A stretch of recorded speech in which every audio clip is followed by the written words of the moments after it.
Take me to your river. Ladies and gentlemen, welcome back to John Dudley Speaks. I'm your host, every mid to late 2010s HBO series. About 10 years ago, after garnering a following due to his approach to 50-style soul, Leon Bridges signed to Columbia Records, and subsequently he dropped his debut record Coming Home in June of the next year, and it's a great introduction to Leon's talent in songwriting and arrangement, most specifically in the closer River, which is still in contention as one of his best songs of his career yet, and personally to me is one of the best songs of the 2010s decade. 2018 brought us Good Thing, which I believe is his most underrated project, as it doesn't include some of his clearest hits, but the Grammy-winning Bet Ain't Worth the Hand is a stunning track that endures in its skill and performance and sheer emotion. Following his stark collaboration in 2020 with Terrace Martin on Sweeter, which was written in response to the tragic death of George Floyd, Gold Digger Sound came in 2021, and by and large it was Leon's best and grandest work yet. Full of wavy production and a groove-based organic core at the heart of these instrumentals, it's a triumph in atmosphere and storytelling. So with 2024's Leon, his most personal album yet, is this the moment where he deepens his tie with the audience as he continues to bare his soul on record? 100%, since this is such a marvelous window into Leon's childhood, as much as it is a beautiful progression in his immaculate ear for stellar instrumentation.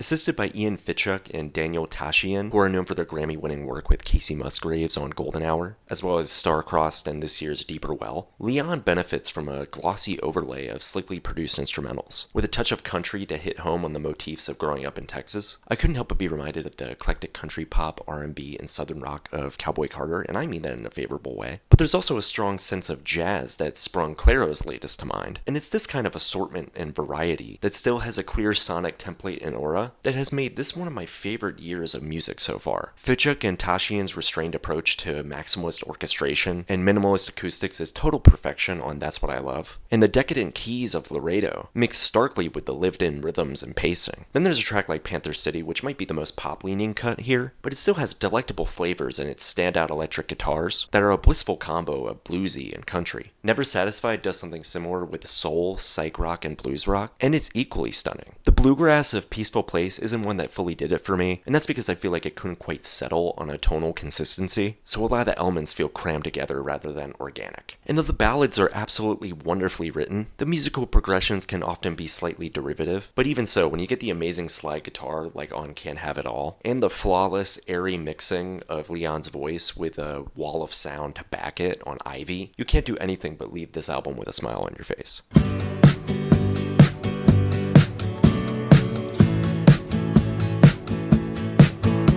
Leon does an amazing job on this album capturing a very specific point in time, and I'm so glad that he didn't bin these ideas while working on Gold Digger Sound, because you can genuinely feel how important these songs are to him. Reconciling the past, whether that be his upbringing, his hometown, his first love, all of it is here to paint an illuminating picture of the passage of time. So while we can philosophize on whether or not he's regretful, or mournful, or missing the simplicity of life, like on the amazing Simplify, I don't 100% believe that that's the message of the record. What I took from the vivid storytelling of Panther City and Laredo was a sense of joy and pride in how the past cultivates us into who we are now. Simple, isolated experiences, and the repetition of living life with your loved ones every day until you're not. These are the foundational elements of growing up. And though there are moments where I feel Leon's desire to go back and relive some of these memories, or maybe just change one element of it so everything turned out differently, I was moved by his implicit appreciation for the forward progression of life. It really felt to me like That's What I Love and Ivy are snapshots of that young love and passion, one that's romanticized as we face aging, but it's smartly offset by Never Satisfied, which dives into the side of love that includes emptiness, struggle, and pain. There are arrangements here that don't fully click like on Peaceful Place and God Loves Everyone, but from a thematic standpoint, Leon remains focused and airtight, and that's more than good enough for me when it leads to some of his most earnest and honest material to date.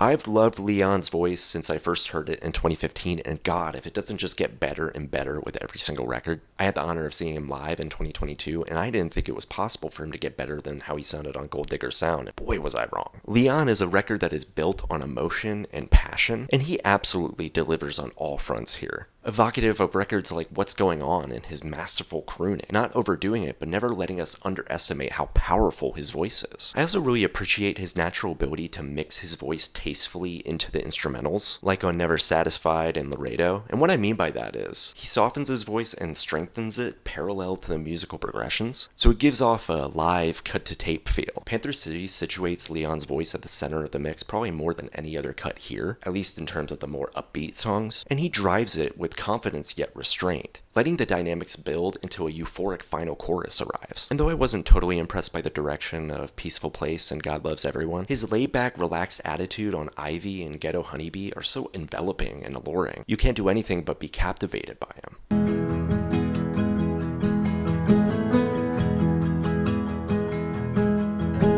At 13 tracks and 43 minutes, there's far more hits than misses on this record, and I venture to say that this is his smoothest album listening experience so far. There are mildly uninteresting passages, and the sequencing hits a bit of a snag in the midsection, and I also feel like the conclusion could have been given more room to breathe. But these are issues that don't take away from the enjoyment or the replay value of the record. The rise and fall of the dynamics also let us in on his journey mentally, in a way that allows us to empathize and relate to him even more. So that just turns out to breed more intensity and anticipation. Because of that, the album flows excellently as we hang on every single word.